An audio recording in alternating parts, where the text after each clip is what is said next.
పాకి దేశానికి వెళ్ళి మన రహస్యాలు చెప్తారా? సిగ్గుందా కొంచెమైనా? ఏం పోయే కాలం, కడుపుకి అన్నం తింటున్నారా, గడ్డి తింటున్నారా?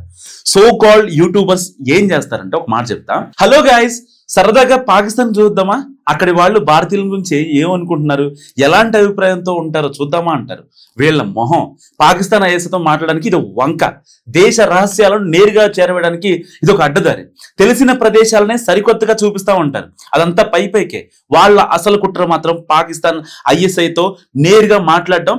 బహుశా మురుగే కుక్కలు కరవు అనే ఫార్ములా ప్రయోగిస్తున్నారేమో, కానీ ఒక కెమెరా ఒక మైక్ పట్టుకొని హడావుడి చేస్తే తమనెవరు అనుమానించరు, దేశద్రోహులుగా భావించరని మనం అనుకుంటామని వాళ్ళు అనుకుంటారు. తెలుగు ట్రావెల్ యూట్యూబర్స్ భయ్యా సన్నీ యాదవ్ కూడా పాకిస్తాన్ వెళ్ళాడు. అందుకే అనుమానంతో అరెస్ట్ చేసింది ఎన్ఐఏ. భయ్యా సన్నీ యాదవ్ కు పాకిస్తాన్ కు వెళ్ళాలనిపించి ఉండొచ్చు. సరే, తప్పు లేదనుకుందాం. ఒకసారి వెళ్ళాడు, అక్కడ విషయాలు చెప్పాడు, సరిపోతుంది కదా. అదేమైనా ఫ్రాన్సా లేకపోతే బ్యాంకాకా? 5 సార్లు వెళ్ళడానికి పట్టుమని 5-6 సిటీలు ఉంటాయి అంతే పాకిస్తాన్ లో. ఆ నగరాలే పాకిస్తాన్ ఆయువు పట్టు, అంతకు మించి ఏమీ ఉండదు పాకిస్తాన్ లో.